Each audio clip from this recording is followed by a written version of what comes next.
Lee Greenwood, Bradford 3 from 3, up to 3rd in the table. A tough win against Newcastle this evening. Yeah, it was, and we knew it would be. We knew we'd have to tough it out tonight. So you don't know which way a game's going to go, whether you're going to start slowly or start fast. You're never quite sure. I've been saying it the last few weeks. What we've been trying to do is instill some good habits into the team that you can fall back into at certain points. And I felt like we did that. Some of the stuff that we've worked on in the last couple of weeks worked in the first half, looked good. Newcastle have prepared well. They finished the game on Sunday against Sheffield very well. So they were always going to be confident coming in this, because you remember your last sort of performance, and the way they came back again, second in the table, Sheffield was good. So we knew we were in for a tough night. It was all set up, TV game, big crowd, starting off Magic Weekend. It were all set up nicely for an upset tonight. So we've done well to make sure that didn't happen. How important was that strong, fast start? 3 tries inside the opening 20 minutes and a 16-point lead. Yeah, it wasn't so much the score. It was more just making sure that they didn't sort of get that ruck speed going and build the confidence up through the speed of how they were playing. I thought defensively we were pretty solid. I don't remember a time where they should have scored in the first half. I think we contained them very well and then took our chances nicely. Could maybe have had 1 or 2 more. The second half we were really slow out of the blocks. The set straight after half time we were sluggish. They came out, really revved up. We put a ball behind someone, kicked it out of the zone 30, and then they were straight on top. And so it was a struggle the second half, but it was a better struggle than it was against Swinton at home a few weeks back. I'm not sure we'd have won this game a bit back. You've mentioned about striving for consistency. First half, definitely you see that consistent performance.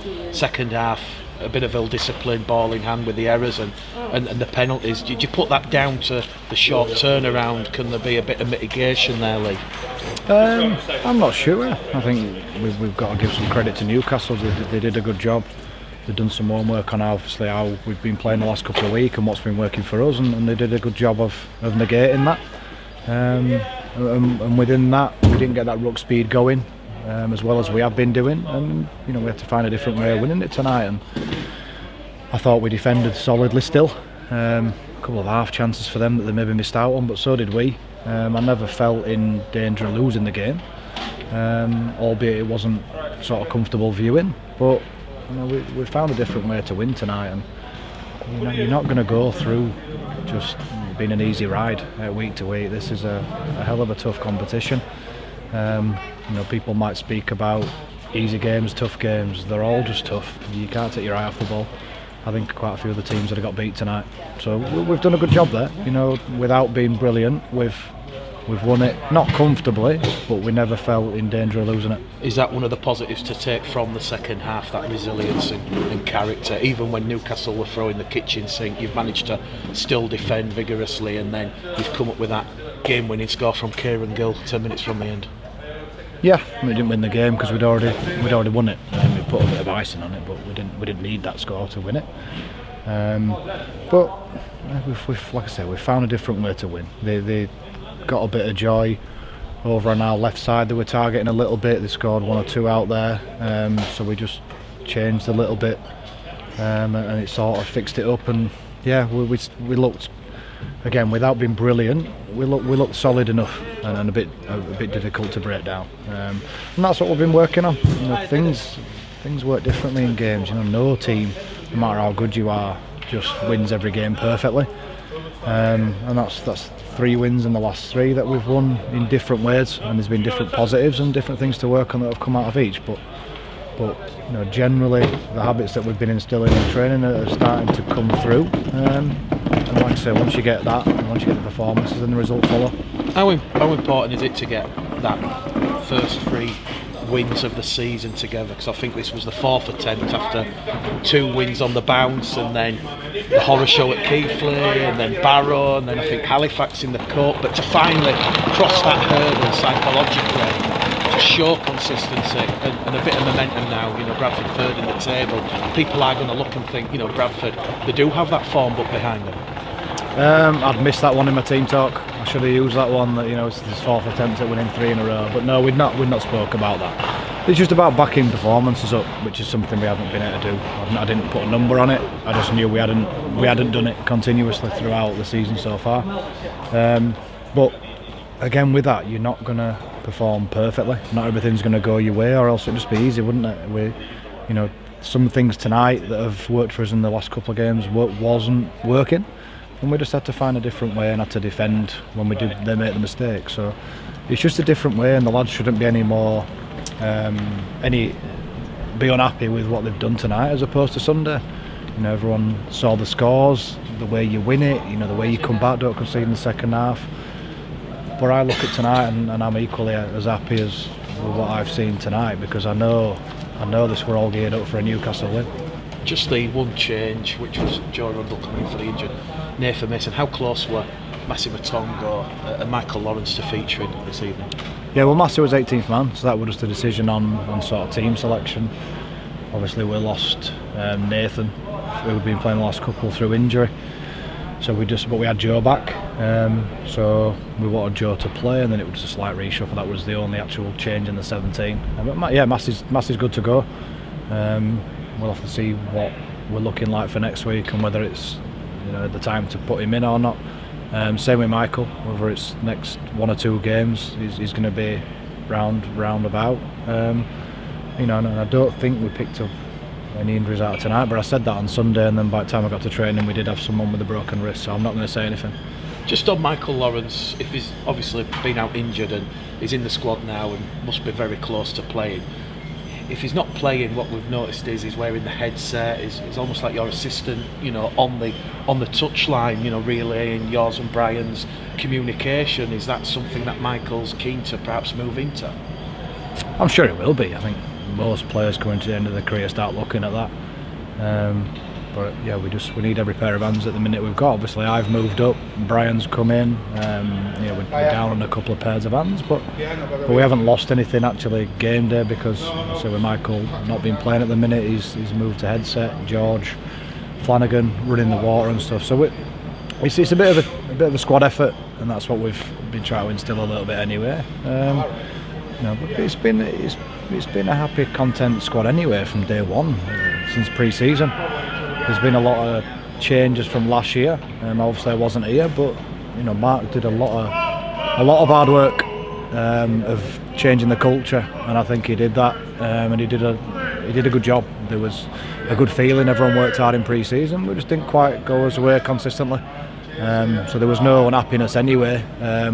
You know, a few weeks back, but yeah, there's just some things we've worked on. Jack Walker, obviously that deal was announced this afternoon. He's obviously gone to OKR with immediate effect, but will still play at the Bradford Bulls. What's your thoughts around that, Lee? Oh, best of luck to Jack. I mean, we were probably fortunate to get him, and we had to put certain things in the deal so that we got him in the first place. I mean, at the end of the day, Jack's a Super League quality player, and top end Super League when he's on it.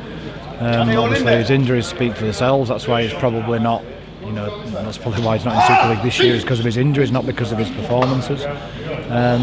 So to me, it was probably a matter of time that, you know, if he proved his fitness and strung a few games together, then someone had come knocking. There's a bit of a merry-go-round transfer-wise going on in Super League at the minute, with people either not getting the recruitment right or having injuries and trying to get short-term results. So there's all sorts going on behind the scenes.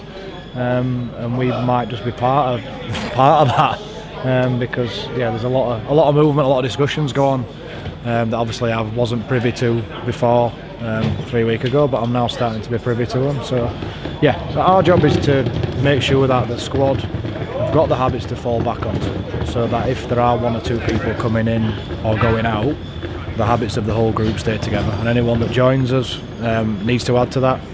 And anyone that leaves, they go with our best wishes. Certainly Jack, and I wish him the best of luck. What's the latest with Jason Battieri and James Seguiaro's obviously heavily rumoured joining the club? Obviously Battieri's been announced. What's the latest with those two? Well, I know Jason agreed a deal a while back. So he was announced, so it's just waiting on him coming over. He's not over in the country just yet, but he'll be over soon, and he'll add to the squad once he does. I don't know about players who haven't signed for us. Like I say, I'm not privy to every single conversation at the minute. I've just been left to focus on the team that we've got. So basically, when things get announced, obviously then I know them. But apart from that, at the minute, that bit's being kept away from me, so I can focus on doing things on the field that we need to do without the distractions.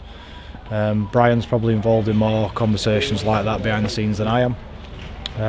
But yeah, whoever rocks up on the training field on Monday night, then I'll coach them. I know you've been asked this question time and time again lately. Yeah, don't bother. It's now 3 from 3. Don't bother. Do you feel your CV might be... I know Jason Hurst has said he's interviewing last week, this week, potentially into next week.